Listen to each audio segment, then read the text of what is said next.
My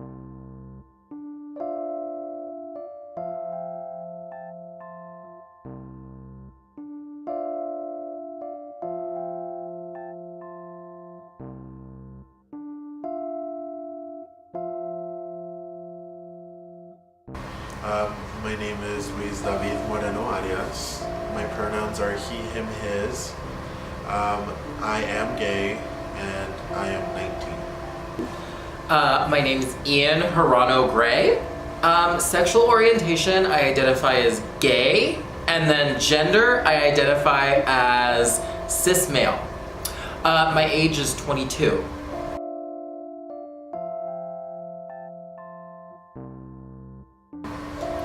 In general, I think there's a stigma that we are attention seekers, but I think that comes from a past where we've been oppressed for so long that we're kind of just trying to find our light. People are just working to have gay people be viewed as anybody else and have their livelihoods be seen as anyone else's. I've seen so many people, and even I faced in certain instances myself, fetishizing and or people just saying they want white, masculine, fit men, and kind of excluding a lot of people of color, and specifically Asian people. There's this saying no fats, no femmes, no Asians, which is a big thing.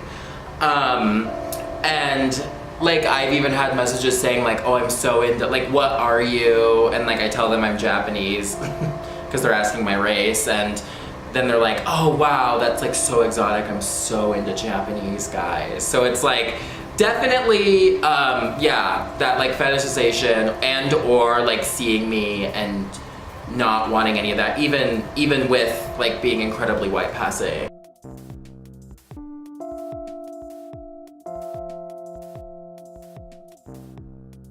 Being gay in a Hispanic community is kind of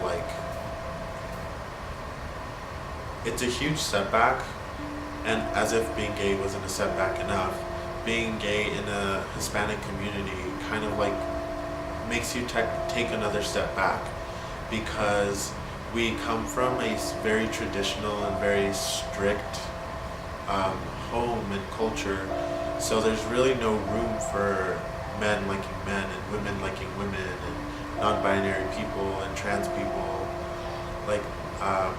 There's no room for that in our environment, and so it's kind of stressful and it's hurtful, and you're raised thinking that all of this is so negative, and then you start to grow up and go to school and become more educated, and you start to realize that people are people, we're all human, and it starts to conflict and contradict with all of those mindsets that you've already had.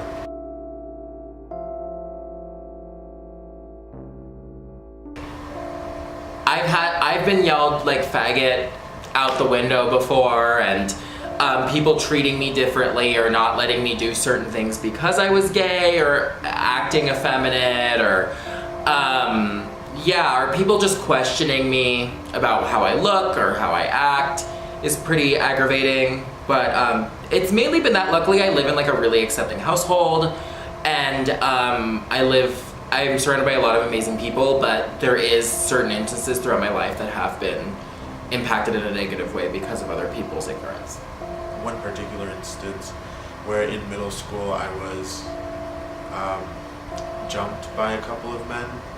I say men, they were boys, we were all boys, and they were just, I don't think they had learned to appreciate humanity yet, and all the different shapes and forms of a human can come in.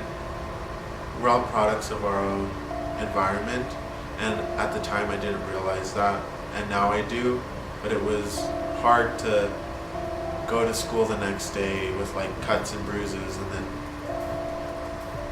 not hate. And I think it's important for us to not hate and to appreciate and love each other, because love is what's going to solve all of this. And it was just hard at that time, I would say, to just look past that and have a more open mind.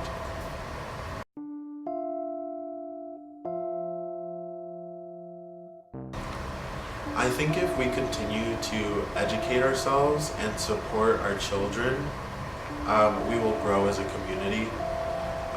I think that the reason that I'm so open with who I am and loving people, even people who don't love me back, it's because I've grown up and had these hardships and have learned about cultures and people in general.